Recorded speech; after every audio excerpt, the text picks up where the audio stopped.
For more than 100 years, two stones have rested outside Frederick's courthouse, now City Hall.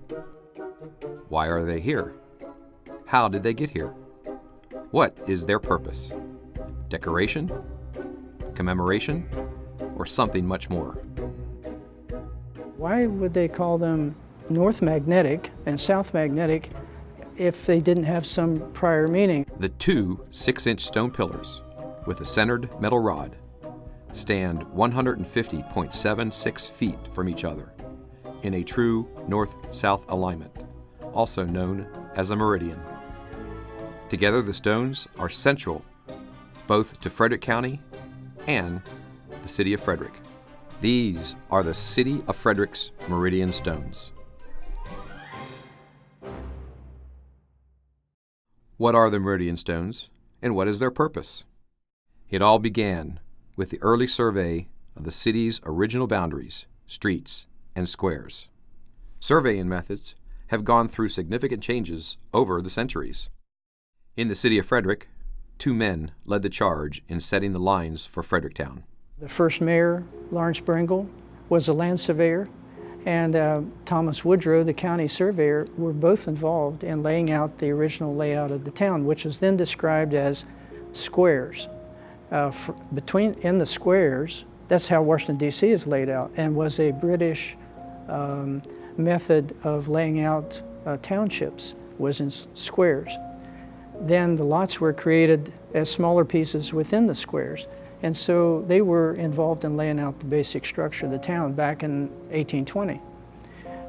They had discrepancies in their work, both in the direction of their compasses and in the measurements. And so 1/4 of an inch off of a brass and fir standard, just 1/4 of an inch, led to discrepancies of 5 feet to 20 feet in various places.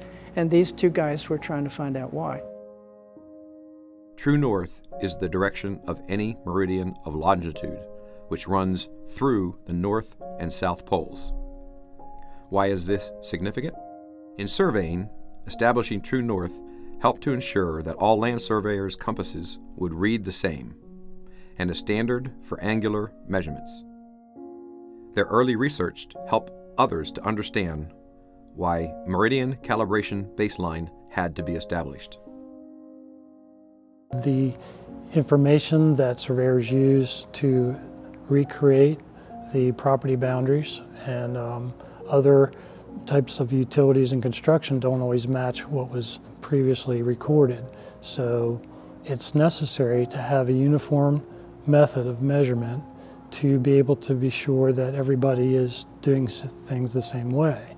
What the compass meridian stones did back in the 1800s was to establish that standard of accuracy for different surveyors to come in and adjust and calibrate their instruments to be working in the same page. In land surveying, compass readings have to be as accurate as possible. The problem is that magnetic north is ever changing. Practically speaking, however, the stars are constant. Land surveyors are able to use astronomy to find true astronomic north. The markers, Meridian Stones, were developed to ensure precise compass calibrations and measurements for more accurate surveys of property measurements and boundaries. But how would people know these stones were accurate? Things had to be correct. And by the time the 1870s rolled around, surveyors were having a real hard time because they were not always applying corrections to their compasses as they should in order to get them to read true, because magnetic north changes. There's also an interesting variation called diurnal variation, where a compass on the same compass, same point, citing the same backsight point, can read a different bearing in the morning than it does in the afternoon. Thanks to a Maryland state law of 1870, people did not have to worry. The Public General Law of the State of Maryland of 1870, Chapter 359, states that every county in Maryland must have a meridian line in front of a courthouse and public area. All land surveyors were required by law to check their compass and their chains each year for accuracy. This allowed every surveyor in Frederick County and the city of Frederick to be on the same page. In 1896, the stones were installed and had rested there for nearly 100 years. In the 1970s, at the corner of North Court and West Church Street, a TV camera truck knocked the south magnetic stone out of position. The stone was shifted almost 10 inches off the true meridian line, thereby rendering it useless for its intended purpose. Although technology was more advanced and land surveyors were using more precise equipment by then, it was still essential to realign the stone so that the pair of stones would be used once again for reliable horizontal and vertical control. The land surveyor today has a job that we all call following in the footsteps. And what that means is that it's our duty and our job to recreate what has been done before so that we can determine what needs to be done now. Surveyors of the Appalachian chapter of the Maryland Society of Surveyors, who serve Frederick and Washington counties, teamed up to put the South Magnetic Stone back into place and to label the stones so those passing by would know the importance of these historic markers. The stones themselves are probably about a foot and a half, well, they're actually several feet long. They weigh about 400 or 500 pounds. It took several of us to lift it out of the hole. Night lighting in the area of the stones made the stars hard to see, so the Appalachian chapter surveyors had to think of another plan to use their instruments to measure from Polaris, the North Star. The surveyors set up a night observation station nearby Baker Park. Baker Park was important in the reestablishment of the Meridian Stones, in the fact that it was an area that had an open sky with little street lighting from night lights in town. So we had to set up in Baker Park. We used the Mason-Dixon observation hut, an observatory, a celestial observatory structure for using that star shot out there.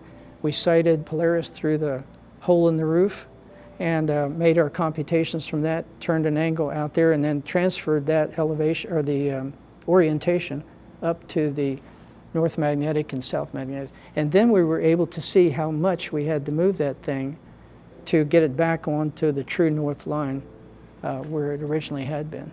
The surveyors used a compass ref GIS marker at Baker Park and the weather vane on City Hall to help transfer astronomic north for the two stones. Spending many hours measuring and calculating astronomic north, the surveyors finally had enough data to put the south stone back in position. It was a lot of hard work, and we mixed concrete and dug dirt and left things prettier than when we found them when we were done. And by that time we had used our chapter money to get a bronze plaque.